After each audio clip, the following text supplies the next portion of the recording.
One woman's quest to find answers sparked a story that's going to change the lives of millions.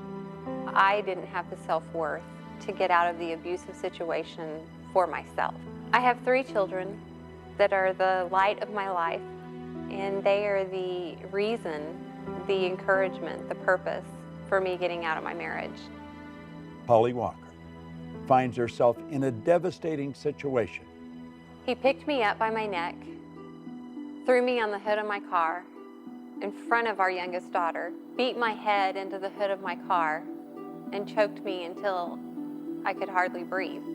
Betrayed by the people who were supposed to love her, struggling just to get back on her feet, having to fight a court battle to get custody of her 3 young children.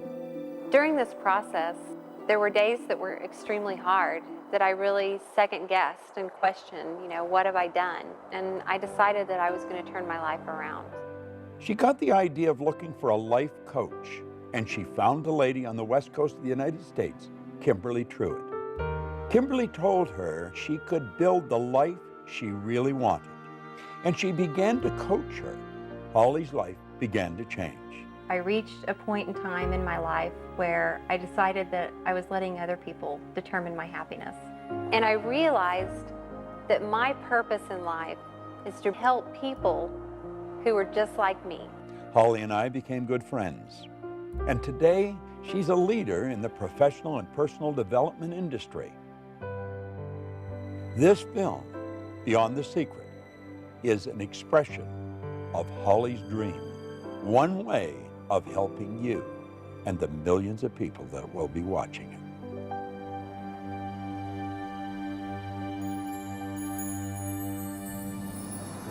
You know, the story that I've just shared with you of Holly Walker is a true story. As a matter of fact, I really played the story down. If you knew the truth about the transformation that took place in this lady, how she went from winning to nowhere and right back up again, you would never wonder whether you could win. And that's the purpose of this film. We want to recommend that you go beyond the surface, really take a look at who you are and what you are. Do you know that there's around 11 million kilowatt hours per pound potential energy locked up in the electrons in the atoms of your body? Phenomenal power. We've got enough potential energy in us to light up a small town for nearly a week. What do you really want? Listen carefully as each person comes on the screen. Listen to what they have to say, because they're going to put a spotlight on something that Holly wants you to hear. But don't just listen to it. Understand it. Listen to it frequently, and then apply it. Life is a magnificent journey. It truly is, but only if we make it that way, and we have the potential to do that. Hi, I'm Holly Walker, and welcome to Beyond the Secret. What's the value of one really good idea applied to one specific area of your life?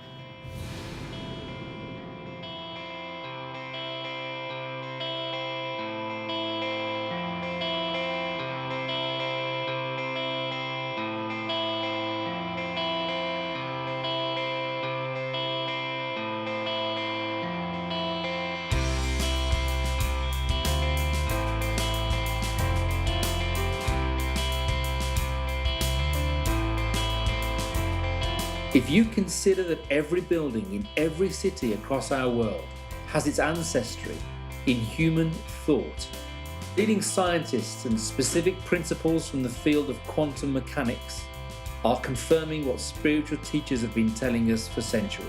This isn't just wishful thinking. It is a practical application for success in life. And the key that unlocks it is human intention.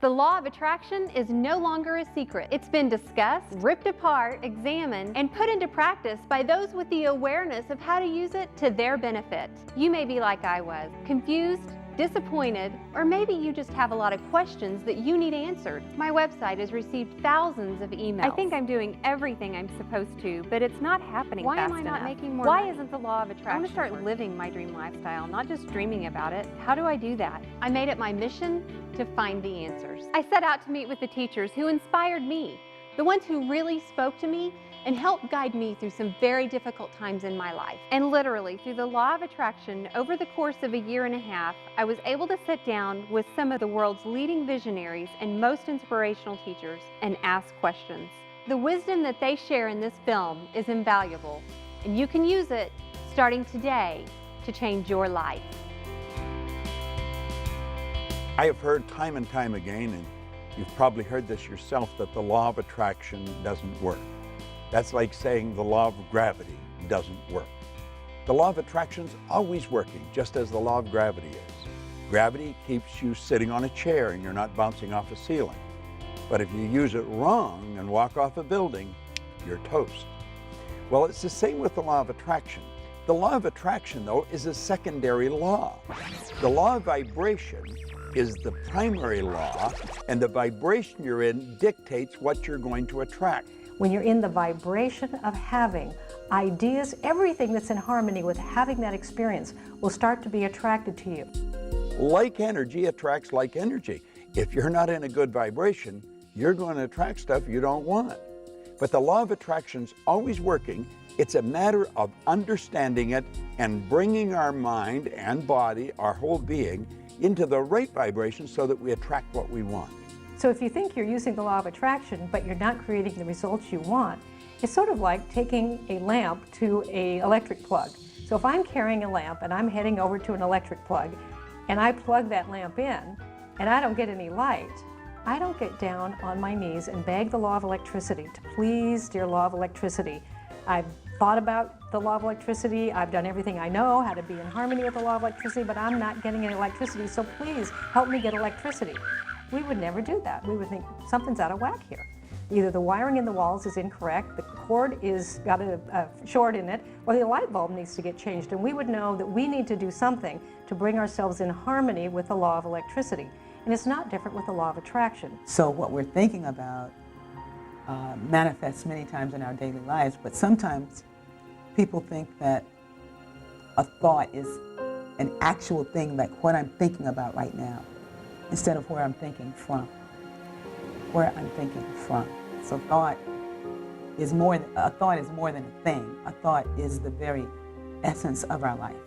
Now, just because we don't understand that doesn't mean that you should reject it. You want to go beyond that and start to understand how your mind works, the relationship of the mind to the body, and then you'll start to see why you're getting what you're getting and how to change it if you don't like it. You've probably been taught or learned that thoughts become things.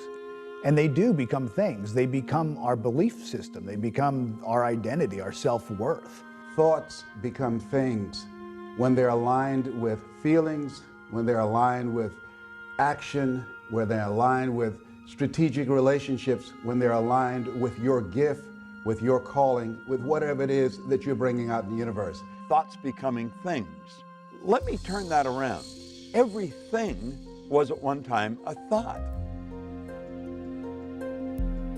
Everything that's not green or water has been shaped by the imagination of the human mind.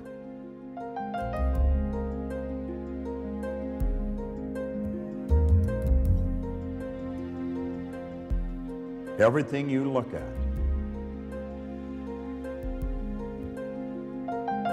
is created twice. Thinking is the highest function that we're capable of. And when we think, we take thoughts and we join those thoughts together and we create ideas. And by holding the idea in our mind and getting emotionally involved, it causes us to move into action. And it also sets up an attraction. And it's the action, the attraction that alters the conditions, circumstance, and environment in our life. It's not enough to be talking about your dream, thinking about your dream, praying and hoping for your dream. You really do need to take action. It's been my experience that with one single action step, everything changes. You're no longer thinking about it, talking about it, you're doing something about it. People relate to you differently. You relate to you differently. New resources show up as you have a new perspective. Isn't that it drops in, like, the whole picture just drops in, but you'll get threads of it. You'll see little, like a sprout coming up. If you honor the sprout and nurture it, it will grow, it will send down roots, it'll begin to flower and blossom, and ideas come forth this way. And that's how you build a dream. You get a very clear idea, you nurture that dream. The law of gestation is important as it helps you grow that dream, but you have to take steps every single day. Take action. Create what I call a wow within 1 week. What's the step that you're going to take to demonstrate you're more committed to your dream than to any doubt, fear, or reality that might get in your way? It's in acting on your dream that it truly becomes real. A baby step in the direction of your dream and the direction of what you want to create. The law of the universe will work just fine. It's about us learning how it works, getting in coherence with that, and practicing that on a daily basis. So baby steps are a great way to take your steps forward. Baby steps will take you all the way up Mount Everest, by the way, if you just keep taking them. And oftentimes, the change takes place first inside before it's expressed outside. If you're taking action and you don't see the result, be aware that it's coming.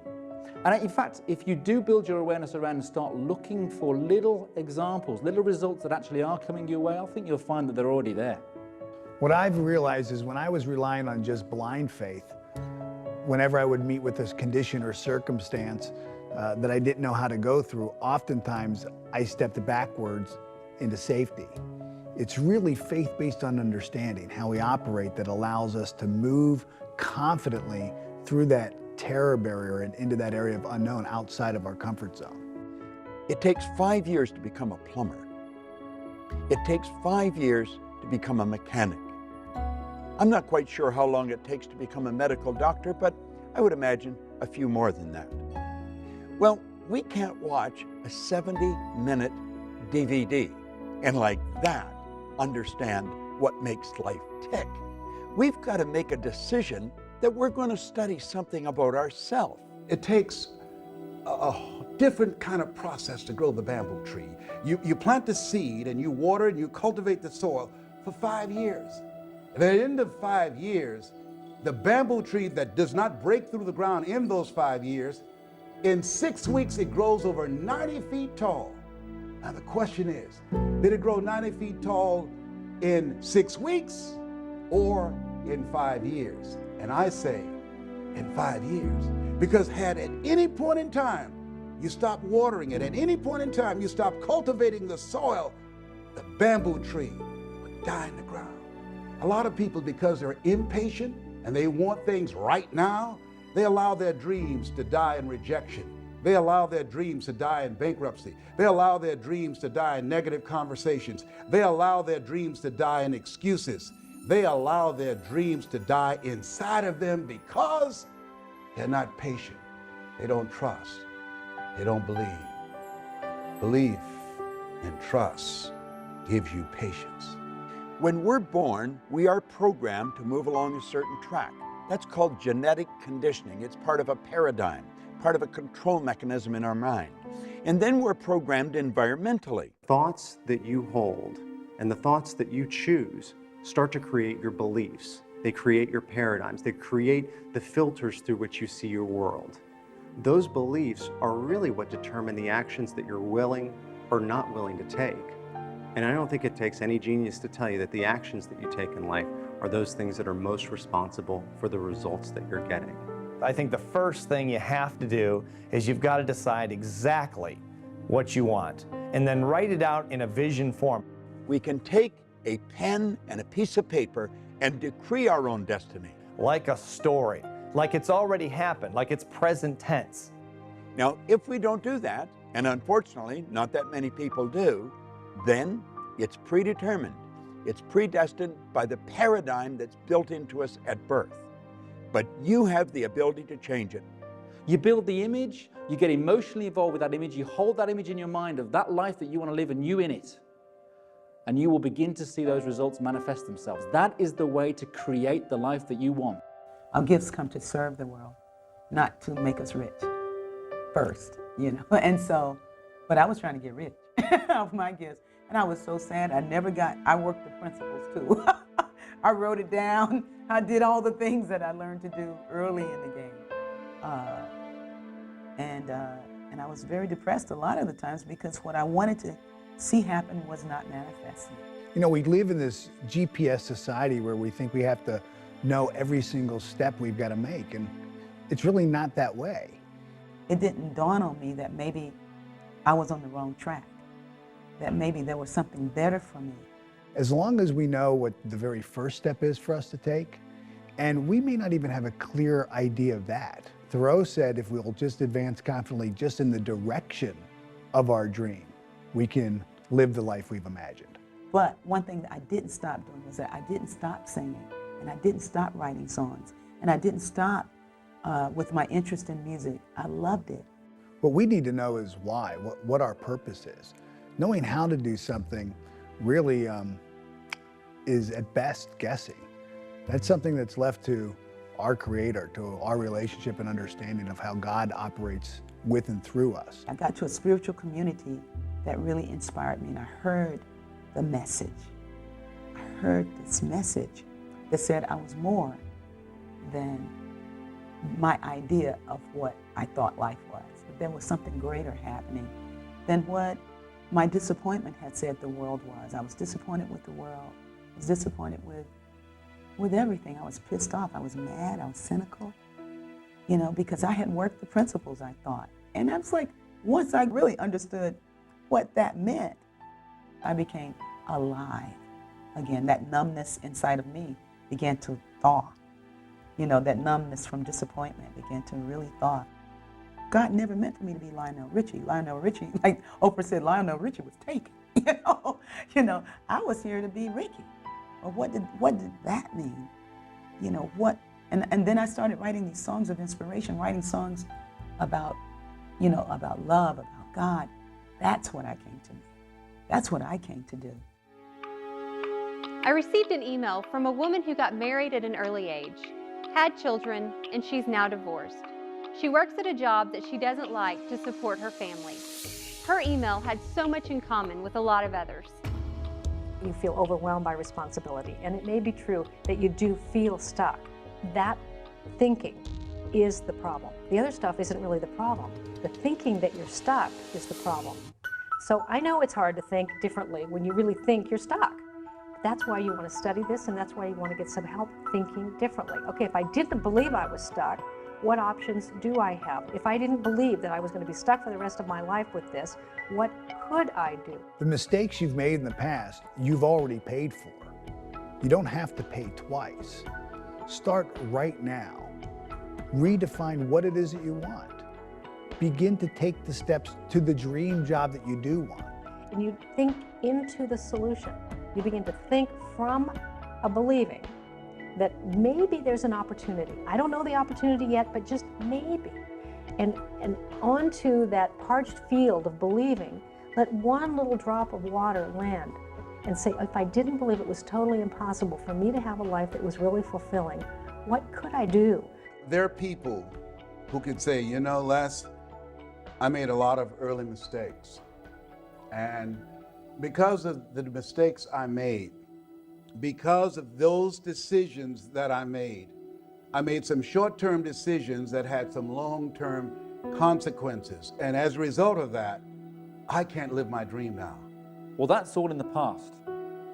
That's all gone. You've paid for that. Don't allow what's going on right now to define you. Be open to the possibilities. One, of getting some help. Also understand and know and expect things to get better for you. And ask yourself, what is it that you need to do differently? But it takes a mind who's willing to explore, expand, extend, and you can choose to do that. You've overcome significant challenges to be where you are today. Don't give power to the mistakes of the past. That's behind you now. Look at yourself right now. Build on that. Build on what you've brought into the world and what you've overcome, and understand that you can achieve so much more if you just apply what's inside of you. Because it's your life, and you're a co-creator, and you get to choose any life you want to have. But the problem really isn't the problem. The problem is always my thinking about the problem. It's never too late to change your life. It's never too late to make a dream come true. And it's never too late to create a new dream for your life. Ask yourself, where do I want to go from here? Begin to focus on the possibilities. See, whatever you focus on the longest will become the strongest. If you talk about, and I know this from my own situation, I talked about, well, I don't have a college education. Well, I was labeled educable mental retarded. Well, I'm adopted. Well, I never worked for a major corporation. All of the things that I focused on, that became the dominant story in my mind. When I began to flip that script and I became convinced in my spirit that what I had is enough. What you have is enough. Where you are right now, that's enough. That's all you need. If you have the faith of a mustard seed, if you hold a mustard seed in your hand, you can't see it. You don't have to have a whole lot. It is absolutely pertinent that you have a dream.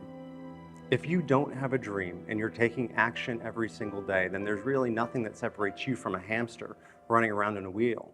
Yeah, you're getting a lot done, but you're moving nowhere. The dream is what gives that action direction. I would really like to believe what you're telling me, Bob, but I feel stuck.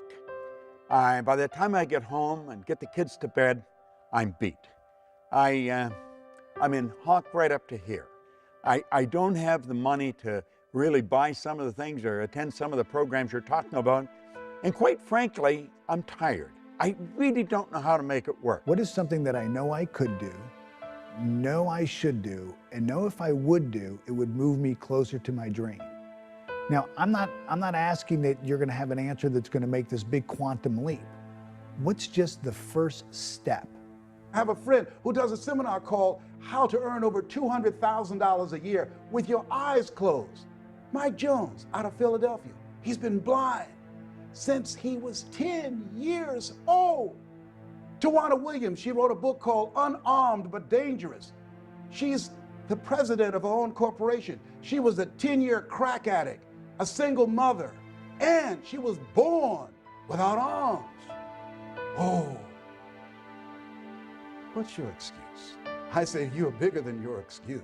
Stop focusing on your reality. Start to ask yourself, how do you want your life to be? And then take action steps to prove that you're not just talking about it. You're not inspired. And you're not inspired because you don't have a goal. You have things you want that you wish for.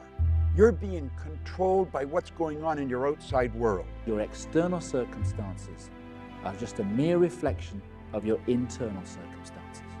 I've gone into prisons. I've seen people that were stuck beyond what you could believe, and I've watched them change. There is a way, but you've got to have a reason, and it's got to be a good one.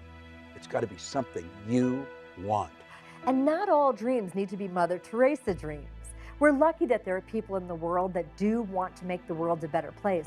But your dream of spending more quality time with your family, your dream of being paid well for doing something you really love, your dream of being healthy and physically fit, these are really important dreams as well. Looking at the world as unlimited in possibility, looking at your life as an unlimited set of possibilities, and waking up every day in a state of gratitude. And that's not, I don't mean gratitude is gonna do it for you. I don't mean gratitude is gonna lead to action, but it puts you in the right frame of mind to really invoke the law of attraction. So it's your emotional involvement that alters the vibration and sets up the attraction. The number one step you need to take is to fall in love with what it is you want to be, do, or have. Just repeating something isn't going to do any good. You've got to mix it with feelings of emotion. You've got to internalize it. You've got to become the actor. You've got to live the part. It's not just a want or a wish or a desire, it's an all-consuming obsession. You do it frequently, it'll become a habit. You must be emotionally involved with whatever you want, or nothing's going to happen. There was a woman I know, a young mom, 2 kids. She was a single mom, had dropped out of high school, didn't have an education. The father of the children had been long gone and there was no child support. So she was working 2 jobs. She worked at a local fast food restaurant and she took in laundry and alterations at night to earn enough money to support herself and her 2 kids. She lived in a very small 1-bedroom apartment and it was $500 a month for the rent, and it was all she could do to just squeak by. And then she heard about these ideas, and she thought, well, if I had a dream, what would my dream be? And at that point, she thought, I would love to have like a place we could live that would have 3 bedrooms where we'd each have our own room. But how would I do that? I mean, she was barely getting by on being able to earn enough to pay the $500 a month. So you need to build a very clear image on the screen of your mind, in your consciousness, of you in the role, in the life that you want to live. Only then are you in a position to be able to plant things in the home, such as vision boards or bullet points or reminders anywhere that might be, on the dashboard, on the bathroom mirror, on the fridge, that prompt that image onto the screen of your mind. Write out what you want to accomplish over the next 6 months. Not 6 years or 60 years, 6 months. And make it very clear. And what you write, if I read it, I want to be able to see the same picture that you see. That what she really wanted was a small place with a fenced backyard, so her son, who was 7, had longed for a dog, to have his own dog. There would be a fireplace so that they would be warm in the winter. And she described the kitchen when she wanted a window over the sink, because she was so tired of doing dishes and looking at a blank wall. And she wanted an arched doorway to come in through, and she wanted a little picket fence out front. People take the time to decide what they want, and they write it out. And then they think just through sheer willpower they can make it happen. It isn't going to work. That's like a fly trying to fly through the glass in the window pane. It's going to die on the windowsill. One of my favorite quotes comes from General Schwarzkopf. He says that in times of war, I find plans utterly useless, but planning to be priceless. Really, what would you do if you just didn't believe it was impossible? And she said, well, I'd look for it. If that's exactly what you do if you didn't believe it was impossible. Go look for it. And she said, well, I found exactly what I'm looking for, but I don't feel any better. I actually feel worse. I found this little house. It needs a lot of work. It's got hardwood floors need to be refinished, and the cupboards need to be redone. But there's a window over the sink. There's a little fireplace. There's no grass in the backyard. But there are 3 little bedrooms, and the picket fence needs to. She said, but now I just feel worse. And they said, but if you didn't believe it was impossible. And she said, I don't know how this works. This can't be work. You know, I just feel worse. And they said, do this. If you didn't believe it was impossible, what idea could you get? What if time and money were not issues? What if you had the support of the people around you? She says, well, you know, they want $900 for this. That's like twice almost of what I've been paying. I can't do this. They said, but if you didn't believe it was impossible. And they said, just stay in the question. If I didn't believe it was impossible, what would I do? And here's the action part of applying the law of attraction, is that you take a step anyway. In the absence of knowing everything, you take a step anyway. It's a baby step. And you have to stay in the inquiring mind. If I didn't believe it was impossible, what could I do? What could I do? The imagination is going to cause the universal mind to start bringing you what you need and when you need it. And she got an idea. And the idea was to write the landlord a letter and tell the landlord about herself, about her children, and what she would do for that house if he would rent it to her for a year for $500 a month. How she would refinish the hardwood floors, how she would redo the cabinets in the kitchen, how she would plant the grass, how she would put in some flowers, how she would paint the picket fence. And if he would supply the materials, she would provide the sweat. She wrote a beautiful letter, and then she signed the letter and she put it in the mailbox. When we're really expecting the good to come into our life that we're hoping for, we don't ask, where is it? And you must expect it. Desire without expectation is flawed. You have got to expect the good that is coming into your life. Expectation is born of belief. You have got to believe it, because if you don't believe it, then you're wishing a fantasy. Finally, 2 weeks later, she got a phone call. It was the landlord, and he says, I don't know why I'm doing this. I've had your letter on my desk for 2 weeks. I've got 2 full-price offers.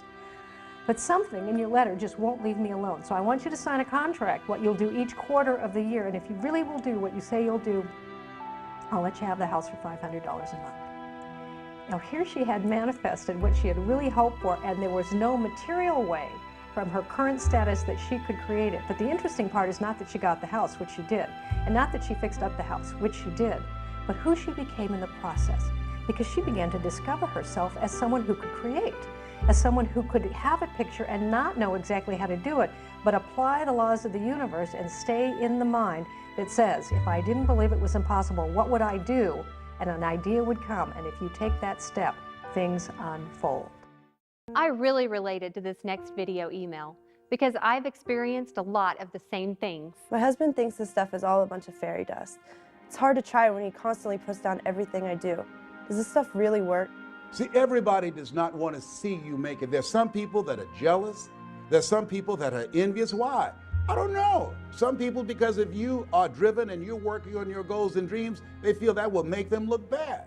As you start to study this information, your life is going to change.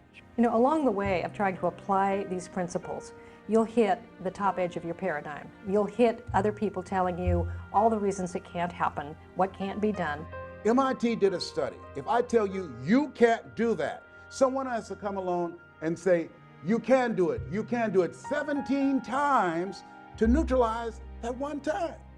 And it's very important to be absolutely fueled by your vision. For some people, the word dream is even just too out there. Let him know a dream is simply something that you want, or better yet, learn to speak the language that he understands. When a plane's taking off, it's got to go against the wind, it doesn't go with it. And you're going to run into a lot of resistance. If you're not getting a lot of resistance, you're probably not going anywhere. You're going in the wrong direction. Don't resist the resistance, though. There's a law of non-resistance. Just let it go, because whatever you resist persists. When someone is not latching on to another person's dream, I really believe it comes from fear. In other words, their consciousness is rooted in fear, and this is basically, in a nutshell, a frightened person. And they get uncomfortable with it. Now, I'm not just talking about maybe your boss or your colleagues at work that are telling you not to go and do this thing that you desire doing. I'm also talking about those that you love dearly. I'm also talking about your partner, your spouse, your husband, your wife, your mother, your father. And you know, the people that are closest to you are going to put up the most resistance. They don't really want you to get ahead, because if you do, then you become a mirror to them. All of a sudden, they've got to look at you. They know they're as smart as you. They're as educated as you. They've known you your whole life, maybe. And all of a sudden, you become a mirror. And when they look in that mirror, they see themselves, except they're not where you are. And sometimes they can resent you because of that. And it causes problems in friendships. It causes problems in families. And it's just part of moving ahead. It's part of going to the top. They don't understand what you're doing. They don't understand where you're going. And you're going to find as you study, you keep raising your level of awareness. The people you're hanging around with may not. You know, often people ask the question, will you lose people along the way? Is this a lonely journey? Think about your life. You've grown, you've progressed, and probably your first grade friend is not your best friend now. And as you move through life, certain things happen and certain friendships change. You'll just keep growing, and they're not growing. And you're going to have new friends, and you're going to be in a new area, and you're going to be with more exciting people. Don't sell your dream out to somebody else's opinion. Look at your relationships and ask the question, what is this relationship doing to me? It's a new term in psychiatry called relational illness. There's some people that can make you sick. I have a friend, I'm serious. I have a friend who, when she was married for 9 years, every year she had to have some kind of surgery. And once, and now it's been over 8 years, she got a divorce. She never had to have another surgery. If your why is big enough, the how will show up. So you want to stay very much in touch with why you want this dream, why it's good for you, why it's good for others, why you want to be doing this thing. If you're not yourself, then you're not free. You shouldn't be the person that your wife wants you to be, your husband wants you to be. You've got to be you. And by being you, you will be the wife that you want to be, the husband that you want to be, the employee you want to be, or the boss that you want to be. Because if someone else raises their eyebrow and says, really, you think you're going to do that in this economy? You think you're going to do that with your education? You think you're going to do that? It can be difficult to stay fueled up in your passion. They don't understand what you're doing. They are in the comfort zone. And they think you're crazy stepping out and betting on yourself, giving up that good job, moving to that other city. Give it time. Let him see you taking action. Let him see your success. By changing ourselves, showing up more fully, living with integrity, people start to take us more seriously. Well, Les, can I change him? No. It's a full-time job changing yourself. I wouldn't try to change your husband. What I would do is I would do what you can totally 100% control, and that's your actions. 9 out of 10 people will die rather than change. That's how difficult change is. So you can't change people. Change yourself. You know, often it's the people that are the closest to us that might have the hardest time believing for us. He doesn't think you can do it, not because you don't have the talent, but just because it's not within the parameters of his belief system. So some of the closest people to you will not be able to see your potential. They will not be able to see your spirit. They will not be able to see what you're really made of. They see their snapshot picture of you and actually have an investment in you staying as you are because they're used to you this way. There are two types of relationships. There are nourishing relationships. Those are relationships that hold you accountable. These are relationships that challenge you. These are relationships that you can grow from mentally, emotionally, and spiritually. They stretch you. And there are toxic relationships. These are relationships that drain you. These are relationships that are very critical of you. So you want to surround yourself with people who can believe even when you can't believe. We can't always find one person who's our dream person, meaning they can deliver everything we need all the time. So it's great to have friends that you can turn to who are advocates, or dream team members who, no matter what you say, they're going to look in your eyes and say, I believe in you. I know you can do it. Because for any one of us, it's difficult to see the picture when you're in the frame. So you want someone else who can see the whole picture and help remind you yourself. Yeah, sometimes when you're going for your vision and your dream, people will say, oh, you're just materialistic, man. Why don't you just be satisfied? All you care about is money and things and that type of thing. You're going to hear that. There's no question about it. At some point, you're going to hear that. Get rid of the small talk. Get into some big talk. Stretch your mind.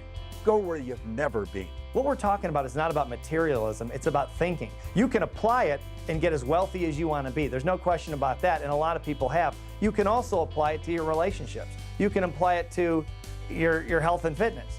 You can use it any way you wish, but it's really about thinking. As you get freer and you get more liberated and you get more expansive, it's a lot more fun.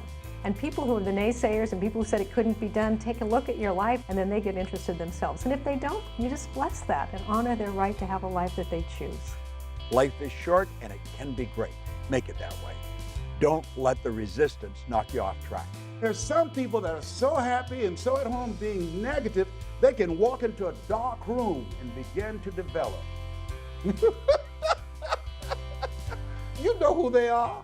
And if you're sitting with the enemy right now, just blink your eyes. I see you.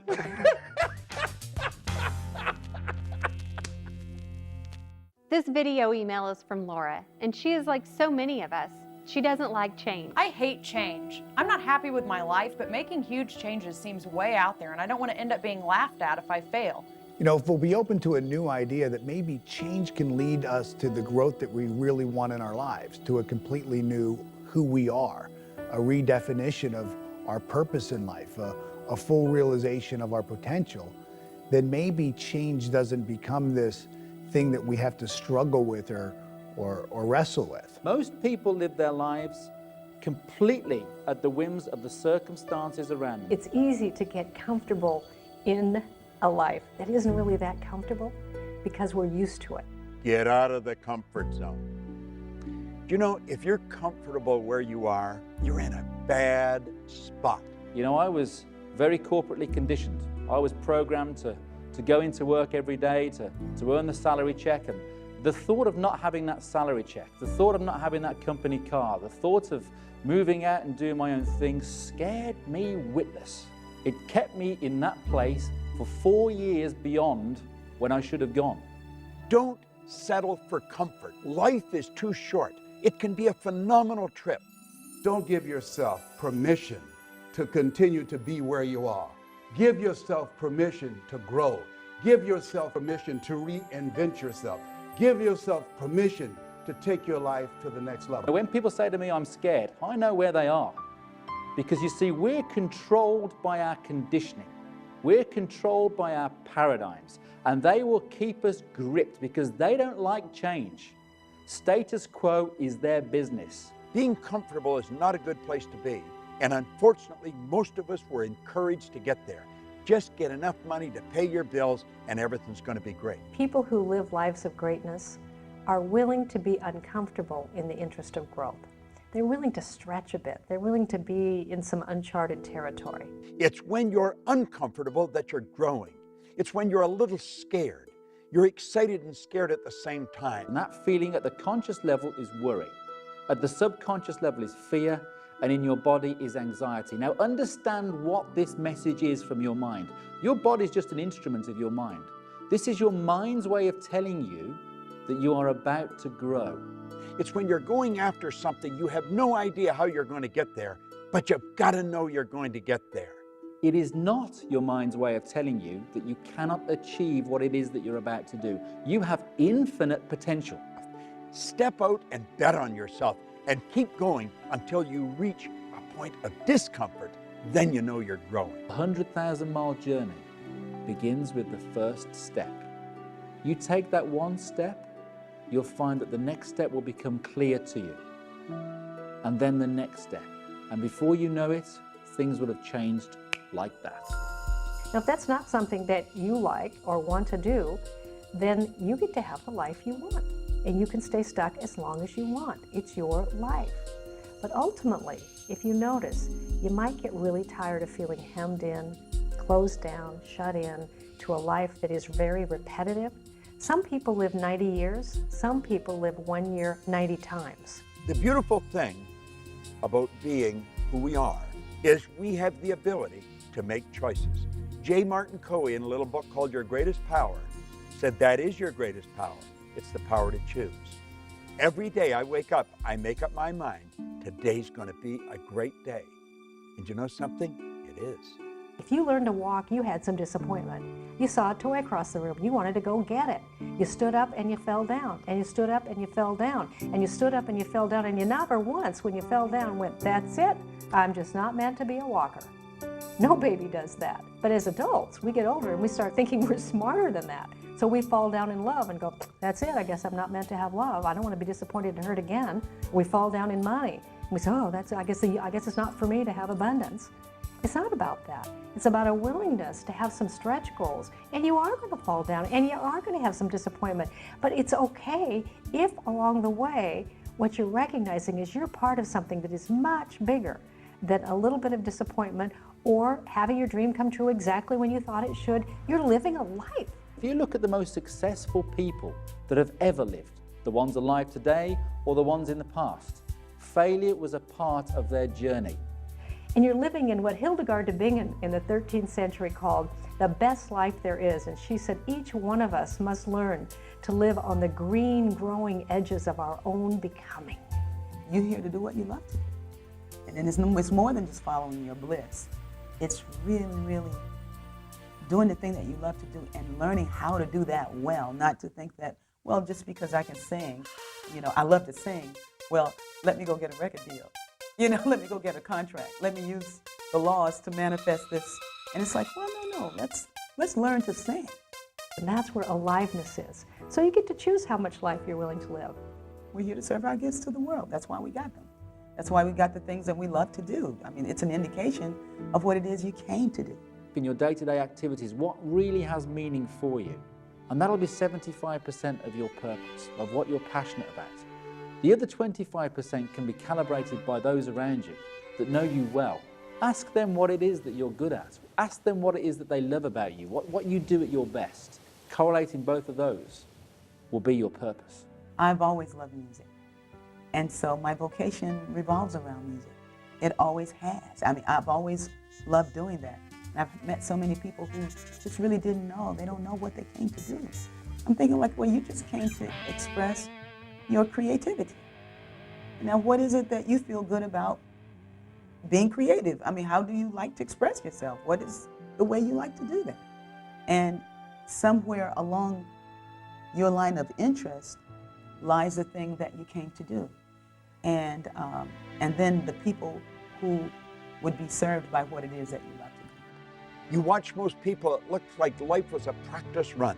They sort of tiptoeing through life, hoping they make it safely to death. But imagine, if you will, being on your deathbed and standing around your bed, the ghost of the dreams, the ideas, the abilities, the gifts given to you by life, and that you, for whatever reason, you never pursued those dreams. You never used those gifts. You never acted on those ideas. You never used those abilities. And there they are standing around your bed looking at you with large angry eyes saying, we came to you. And only you could have given us life. And now we must die with you forever. When a person is numb, they're so cut off from their own happiness, from their interior happiness. It's very difficult to know who you are when you're in that place. And that's when you need a spiritual healing. That's when you need something to shift inside. That's when you need to be still so that you can discover what it is that wants to speak to you, that wants to speak through you. The wealthiest place on the planet is the cemetery. There you find potential never manifested. There you'll find books never written. There you'll find music never played. There you'll find ideas and businesses never given birth. It's your life, and you get to choose. But I'll tell you this, there is way more joy and way more fun and way more aliveness if you're willing even to explore a little bit. And you don't have to take giant steps of change. You can take baby steps of change. Just be willing to explore a little bit. And what will happen is your change muscles will start getting stronger. And you'll start to have a little more appreciation for the value of little changes because they produce great results over time. You're stronger than you can ever begin to imagine. You and everyone watching this can do it. You've got something special. You've got greatness in you. How about living your dream lifestyle instead of just dreaming about it? Let's throw this to America's dream coach, Marcia Wieder. The difference between a dream and a fantasy, like winning the lottery, is that in a dream you can design a strategy for getting there. A fantasy is wishing for something. So if you're not emotionally involved with an image or an outcome that you want, a result that you want in your life, then you're idly wishing. You've got a fantasy. A dream is something that you have that you are very emotionally involved with. Now, this is absolutely essential. In winning the lottery, short of buying a lot of tickets and doing a lot of hoping, there's nothing that you can do to make it happen. Get pictures of where you want to go, put it on a vision board, and inundate your consciousness with these images, because the brain works in images. And so you want to think about this all the time. Get those images in front of you all the time, and then start taking steps toward the manifestation of your vision. This is one of those great opportunities to get creative. This is one of those great opportunities to say, this is a dream that I have. I have absolutely no idea how I'm going to do it. All the conditions and circumstances around me right now stink. I don't know how to do it. In my experience interviewing world-class performers in all kinds of different fields, what I found is they decide exactly what they want. They put a vision together, and then they share that vision of where they want to go with as many people as possible who can help them. It's funny that the shortcut step is to share your dreams, but the truth of it is, most of us don't want to. Let's face it, if I tell you my dream, you might laugh at me, or you might think my idea is crazy. Worst case, you might steal my idea. But the number one reason why I don't want to tell you my dream is because if I tell it to you, you might expect me to do something about it. If you desire an outcome, it has a massive impact on the likelihood of it happening. Where are you going to get the time? And where are you going to get the money? Get a support team to help you. A support team is really just a group of people that when you get down, when you get tired, when you get frustrated, they say, you can do it. I believe in you. Keep moving forward. You're on the right track. The number one way to experience greater ease and shortcuts on any dream is to share your dream with other people. You find people who have done what you want to do, and then you enlist them on your mentor team. You call them up, you find them, you use your contacts to get to them, you do whatever it takes to get to them, and then you ask for their help. And the crazy thing that I've found over the years is, as I've done this for many times, is no one's asking. No one's asking these people, and more often than not, at least in my experience, they're willing to help. I think we ought to have a close group of associates that we can brainstorm with, we can mastermind with, and of like mind. And we know that they would do anything for us, and we'll do anything for them. The only reason that you're listening right now, feel me in your heart, because there's something in you that's demanding that you come up higher. And you've got to answer the call. But what if I fail? But what if everyone's right? But what if it really is a bad idea? But what if I don't have what it takes? I think you're going to lose belief. I think every great performer along the road to manifesting their vision loses belief. You may hear that they don't, but I've worked with a lot of them, and I think all of us have. We've all lost our belief at some time, and then there's a support system right there to pick you up. I remember when I was building my my speaking business, and I just wasn't going anywhere with it. And I would talk to my parents, I would talk to my wife, Dawn, and they would say, without any question, when I was down, they would be there to say, you can do it. I know you're so close. You're gonna break through, you're gonna break through. And it would give me just enough courage, just enough mental toughness, if you will, to hang in there one more day and one more week until it finally broke. We all need help. We all need support along the way. Get up and get going. I've lost everything 2 or 3 times.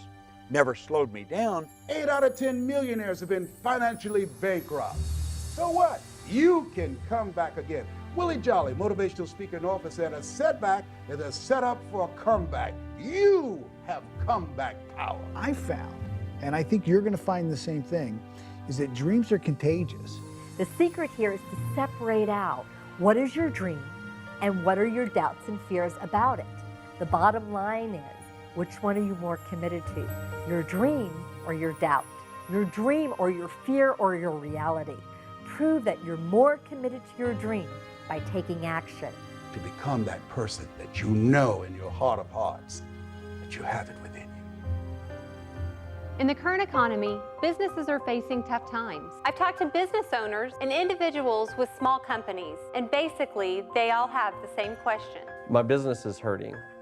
We're making cuts, laying people off. I feel like I've done about everything I can do. I know that, sometimes in a tough economy, you make decisions that end up being more courageous than others, and maybe I should be more aggressive. I really am just looking for some direction.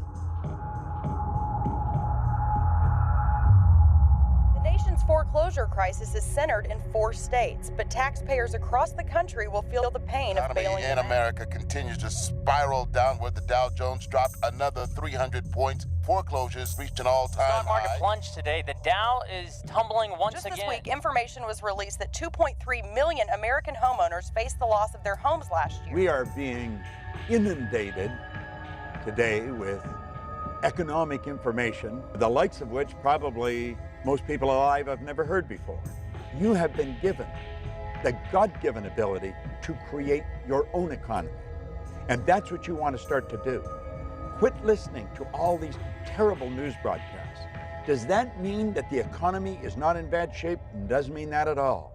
But if you study history, it's when things are at their worst that they're actually at their best. That is one of the laws of the universe. It's called the law of polarity. You've got to train yourself to look for the good in it. Go back and study during the Great Depression of the 30s. Do you know there were people earning millions of dollars, businesses being built? Not everybody went out of business. Some people went into business. This is a phenomenal time. There's great problems. There's great solutions in every one. Study it. Bring your mind to bear on the good side of what you see. I think what you can do right now is be open-minded to a new idea. Understanding that the way that you've always done business may not be the way that you're always going to continue to do business. One of the great books, The True Believer, written by Eric Hoffer, he said that in times of change, it's the learners who inherit the earth. It's easy to have faith when you have a job, or your business is successful, you can make payroll, your marriage is working out, your children acting like they have good sense. No one has looked at you and diagnosed you with a terminal illness. It's easy to have faith then.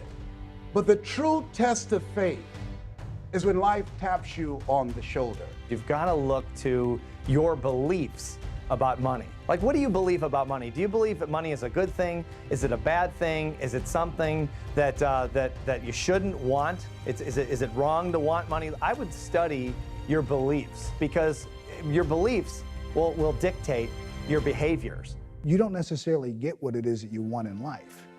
You get what you believe you're capable of.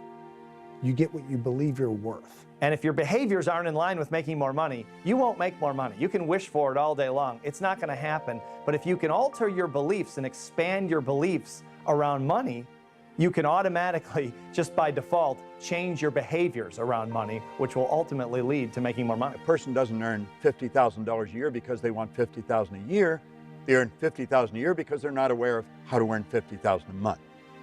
Stop and think of the things that you're aware of today that you weren't just a couple of years ago. Awareness is the most phenomenal thing. If you were aware of how to utilize the potential that you've got, your whole life would change just like turning on a light. Awareness, you develop it through reading, you develop it through listening, you develop it through studying people who have done what you want to do. Study people that have developed wealth and watch the way they live. I don't mean the cars they drive or the houses they own. That's all fine, but that's all icing on the cake. Everything you own at the time of your death is going to belong to somebody else. But what you are is yours forever. No one is any better than you, and no one's any worse. We are truly equal. And what we want to do is really understand that. Do you know that everything, ourself and everything that we see, is energy? And it's in a source of vibration, pure unadulterated spirit. There's an infinite amount of money. I don't mean there's an infinite amount of paper and gold. I don't mean that. I mean, making money is really unlimited because money really flows directly from ideas. When you begin to start thinking, get grounded within yourself and be still and start thinking and not allow yourself to make decisions from your fears. Zig Ziglar calls fear false evidence appearing real. You want to be thoughtful and start thinking and strategizing and developing a plan of action or where you're going to go now, where you're going to move your life, what's next for you. Because there is something available for you. It's now time for you to start a new chapter in your life. There's total abundance out there. Most people don't know that, but that doesn't mean you can't believe it. That's what wealthy people believe. They believe there's no end, there's no limit to the wealth they can build. I remember a point in my life, things were working out real good, and I said, this is too good to be true. I had a talk show. They paid me millions of dollars to do the show. And when I came into New York and was in the studio in Manhattan Studios, I looked around and I said to my mentor, this is too good to be true. And he said, Les, there are no overachievers. I said, Mike, this is too good to be true. Something is bound to happen. And it did. Thou shalt decree a thing and shall be established unto you. Death and life is in the tongue. Don't be afraid of taking a risk. If you fail, you can get up and go at it again. Failing is a part of winning. One of my favorite studies is on The Spirit of Opulence, written by Thomas Troward. He said that when we're drawing from the infinite, we never be afraid of taking more than our share. I just love that. He said that's not where the danger lies.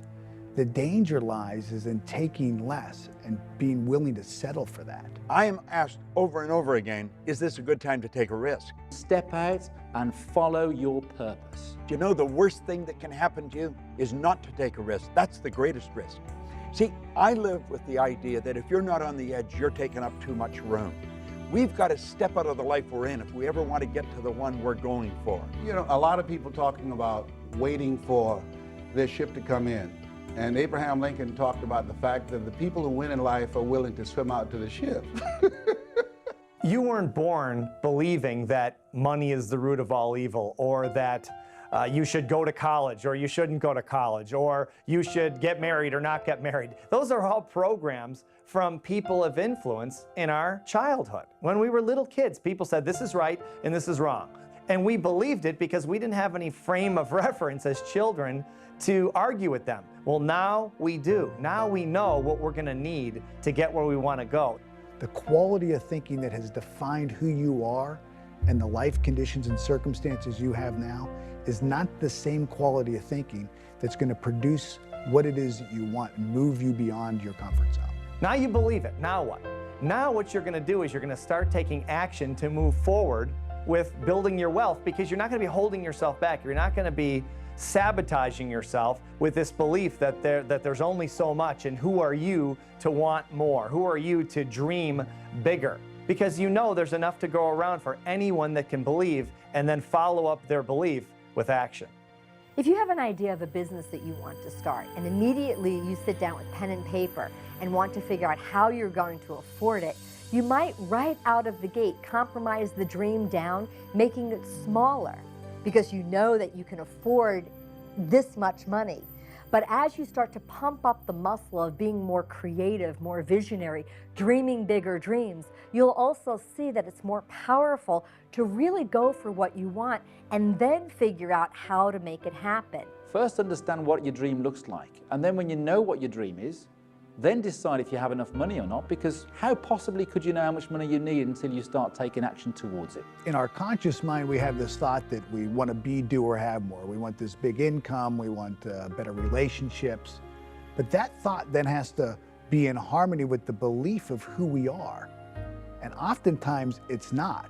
And here I think is where I know for me in my life, many times, and I think a lot of people get stuck because this is where we surrender. I think there's two major kind of beliefs. There's true belief, where you've actually experienced something and you know it's true. You believe it because you actually lived it. That's true belief, 100% belief. And then there's the belief of a lot of superachievers, which is what we call manufactured belief. In other words, as emotional creatures, they've literally talked themselves into believing something they've never done before, that they don't even know is possible, but they talk themselves into it. We call that manufactured beliefs. And a lot of people, before they ever accomplish their visions, have 100% belief in their ability to do so because they've talked themselves into it. What else in you that you haven't used that now the universe is demanding that you bring it out here? Really get very clear on the vision of what it is that you want to do. Internalize that vision, become emotionally involved with it. And then when you become intuitively aware of an action step, an idea, one of those out of the blue moments that you can do that would move you closer, that's when you act, regardless of the condition or circumstance. Those are the 3 steps. Build the image, internalize the image, and then take action. When you are actively engaged in making things happen, you don't have to be depressed. I don't think most people will do what we're talking about. That doesn't mean you shouldn't do it. You should do it. And that's one of the reasons to do it is because most people won't. It gives you an unbelievable opportunity to move ahead. A negative person can look at opportunities and all they will see will be the obstacles. But a positive person, a person who has an optimistic view of life, they can look at the obstacles and all they will see will be the opportunities. And everyone could do it, but chances are they won't because of all that lack and limitation programming. Years, and if someone is 30 years old, chances are they have 30 years of lack and limitation programming. That's a lot to overcome. So most people probably won't do it, but you can do it. All you have to do is take the steps now. Take the steps starting today. Forget the past. It's over. Most people don't realize the 40-40 plan is gone. This is the era of the 3 C's: accelerated change, overwhelming complexity, and tremendous competition. The 40-hour-a-week doing the same thing for 40 years, that day is gone. That was a domestic economy. This is a global economy. You will have, if you're just getting into the job market, at least 5 careers before you're 65. This is a time you want to be creative. This is the age of what Ralph Waldo Emerson calls the age of self-reliance. You want to be creative. What are the various things that you can do that you're not doing right now? Today, as Robert Schuller would say, you either expand or you are expendable. Be creative. Start thinking, what is it I can use my talents and abilities for? I think if you'll start to focus on how you can rather than why you can't, you're going to find that not only is your business going to grow, but the people in your business are going to grow. Your success or failure in life is directly related to the quality and the quantity of the service that you provide. And as you're looking at yourself, whatever area you decide to get into, just make up your mind. You're going to be creative and relentless and disciplined and innovative, and that you're going to provide more service than you get paid for. You and hundreds of thousands of other people find themselves in a very similar position. One thing we do know is that change is inevitable. The way that we've always done things isn't always going to work in the future. What are your assets? What are your gifts? What are your talents? What are the things that you can do right now where you are with what you have? Chances are the conditions and circumstances for you right now are not conducive to you making this big change in your life. You have to find the yes people in your life. You have to find the yes conditions. You have to find the yes circumstances.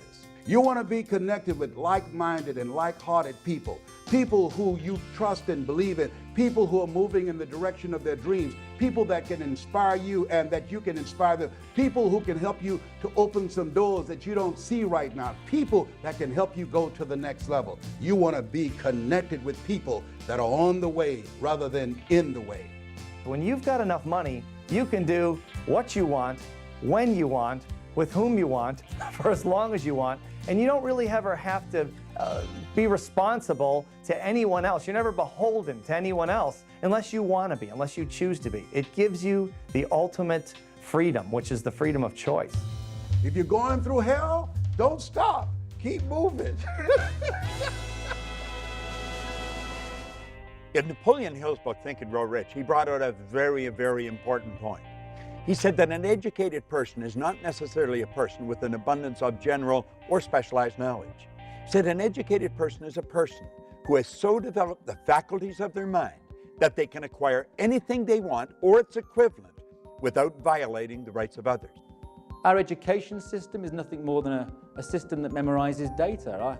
I don't know many people in the world that find Pythagoras particularly useful in their day-to-day activities.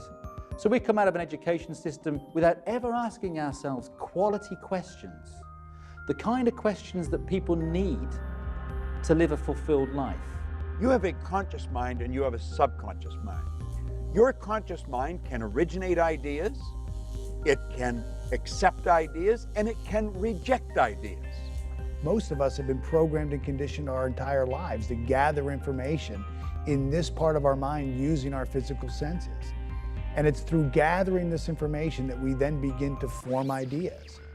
Now, your subconscious mind, unlike the conscious mind, has no ability to reject. Whatever you give to it, it'll accept it. It does not know big from small. It doesn't know good from bad. Everything just is. It accepts whatever you give to it as real. This vibration begins to move our bodies into a certain form of action. We begin to produce actions. We begin to feel a certain way, act a certain way, behave a certain way. We have intuition. We have perception, the will, the imagination, reason, and memory. And these are all perfect. They have to be exercised like the body. You exercise the mind, it too will become strong. Intuition gives you the ability to pick up vibration. Unfortunately, most people will use it wrongly. In their conscious mind, they will choose what it is that they want. They will become emotionally involved. They'll impress this idea upon their subconscious mind.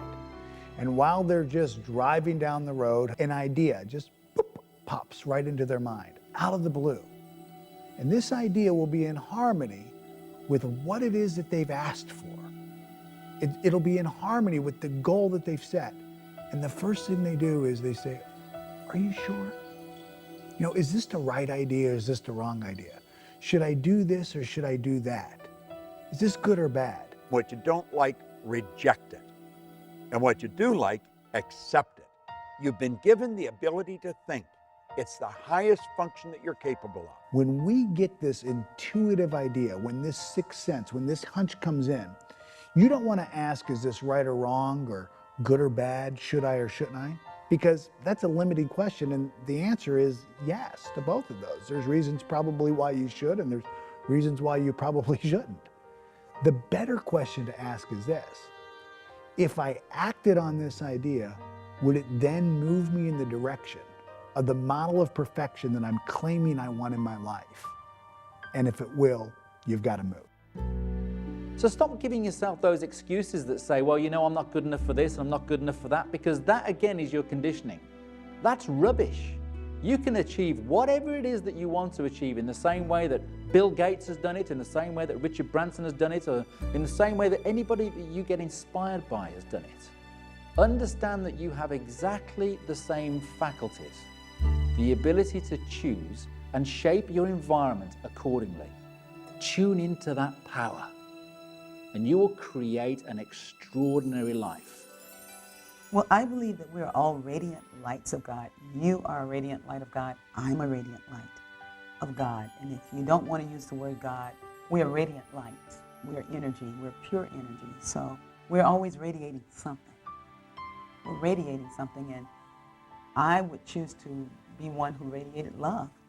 And And I feel like when I'm radiating that, the universe corresponds to its own nature. So I'm radiating this beautiful essence that is love, and I find love.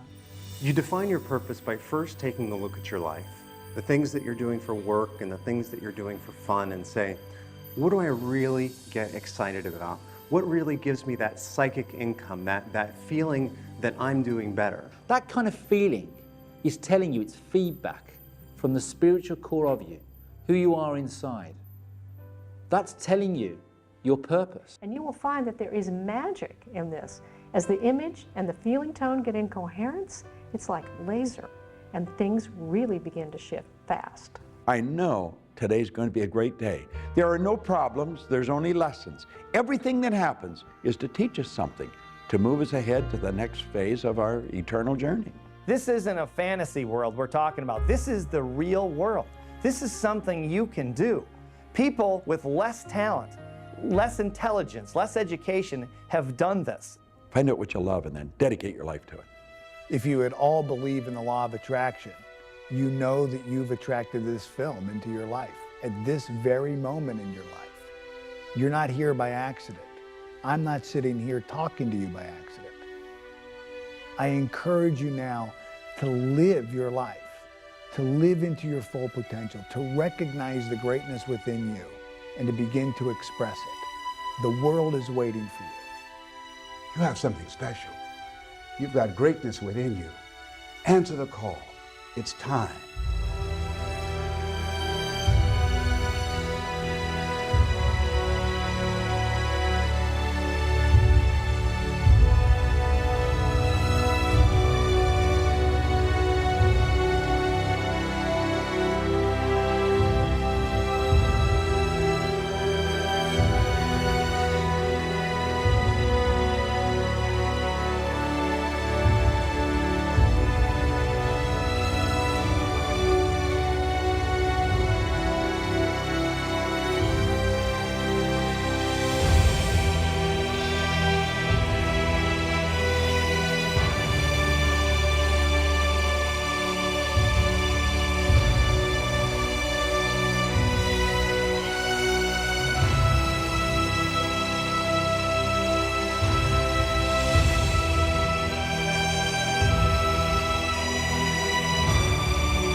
Watch footage not seen in Beyond the Secret and exclusive interviews with the stars. Sign up for free weekly 60-second videos from Holly and the team sent straight to your inbox. And we want to hear your story for consideration in Holly's new TV series. Click it on lifesuccesstv.com.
Bob, so many people are on their way to achieving success and they get this attitude from the people around them of, well, who do you think you are anyway? Can you expand on that a little bit? I think that comes from two sides. First of all, the person that's studying is starting to change. And sometimes, though, they get so enthusiastic about it, they want to cram it down everybody else's throat at the same time. And that moves them further away. But it's a natural thing that they're going to get resistance because the other people don't understand where they're coming from. And let's face it, I mean, you're right out of the box when you start to study this. It isn't the mainstream. You're doing things that's totally different. It's not taught in school. A very small percentage really understand and live with this. So they're going to get a lot of flack. They have to understand that and understand that people don't know what they're saying and just let it go. If something's going wrong, it has a tendency to hold your conscious attention. Emerson said the only thing that can grow is the thing you give energy to. What we've got to do is stop ourselves just flat and say, wait a minute, I don't like that. What would be the opposite to that? And then write out what would be the opposite and then keep repeating it like a mantra if you have to. But we have a tendency to focus on what's wrong. And we've got to get away from that. And get away from any people. Don't let people talk to you about it. One of the things that you taught me, Bob, that has been huge in my life is that force negates. Can you talk a little bit about that? It's a beautiful thing to learn because we have a tendency to want to do that. If something won't work, we're going to jam it. It won't. Force negates. Let is the key word. We let things happen. Now, that doesn't mean we don't give it lots of energy. But force is not a good thing. There's no power in force. I think they get into abusive relationships because they attract them. And it's low self-esteem on their part. And when they understand that, they probably stop it. I think most abuse, it's a man's problem. It's not a woman's problem, more often than not. And I think if a man sees another man being abusive verbally or otherwise, he should let him know that that just isn't going to fly. You know, you're not going to put up with it and put a stop to it. But the person stays in. People do the thing they fear the least.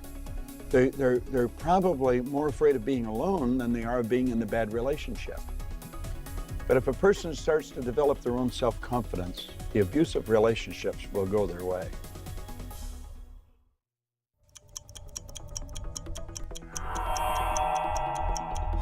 How does someone make more money, Bob? If people want to earn a lot of money, they've got to understand they have to have multiple sources of income. You cannot have one source of income and become extremely wealthy. Or if you do, I don't know what it is. But with multiple sources of income, anyone can become wealthy. So it's worth studying, and it's something we should understand. Now, when we talk about multiple sources of income, we're not talking about multiple jobs. That's what I thought it meant first, and I had 5 jobs passed out in the street. No. A source of income is where you provide service and you receive a reward. Working happens to be the worst way to earn money. We shouldn't work for money. We should be working for satisfaction, something that's meaningful. You provide service to earn money. And of course, if you want to really learn how to do it, study it and it'll happen. Find somebody that's doing it. I'm doing it. I help people study it. You can do what the most successful people do in terms of financial success, and they look at the profit centers. They look at what makes the most money in the shortest amount of time. I mean, I'll give you an example. One of the best pieces of advice I ever got was from a gentleman that owns a $300 million real estate empire. And he said to me, I said, how do you run such a big company? Because I've just never had that many employees but I've never had that kind of success either. How do you do that? And he said, it's real simple, Steve. I come into the office every day and I ask myself one question. What makes me money the fastest? And then I do that. And then the second question is, what makes me money the second fastest? And then I do that thing. And then third and fourth and fifth and so on. And he says, and that's how I built the $300 million company from scratch. He said, most of my competitors are focused on all these peripheral things that really don't add to the bottom line. He says, I don't do that. I focus on the profit. In that weight loss model, we're in problem-solving mode. There's something we want to get rid of. And as soon as, I might diet and exercise, and then as soon as the scale shows that I've lost a couple of pounds, I'm back on the brownies.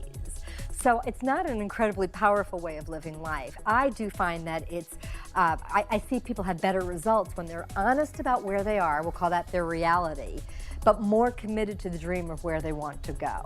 Let's take the big dream, break it down into projects that you can easily accomplish in 1 month or less. It's a short enough period of time where you can stay passionate and excited, but a long enough time where you can see a result. If we don't see results, we're going to give up.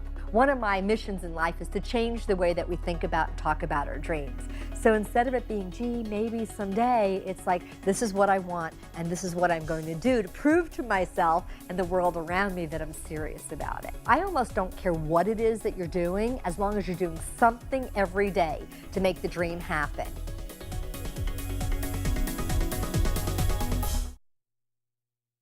Can you give me some tips on how to stay successful even during these tough economic times? Especially in tough times, one of the keys to staying mentally tough is staying around people. Getting around people and maintaining friendships and business contacts of people who are more mentally tough than you are. And then just exposing your consciousness to that type of thinking. Most people aren't that mentally tough, so if you've got contacts, if you have associates, if you have friends, business partners who are mentally tough, and you get around that on a day-to-day basis, you'll see that there's very little attention paid to details that don't add to the bottom line. And so you try not to get distracted with things on the outside. A lot of people are distracted by things that people say, the economy, the stock market, all the different things going on around them. But the mentally tough stay focused. They keep their concentration right on exactly what it's going to take to get to the next level. And they don't let outside circumstances really impact their thinking.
There's nothing like this in the market. There's nothing as powerful as this. We break the personality down.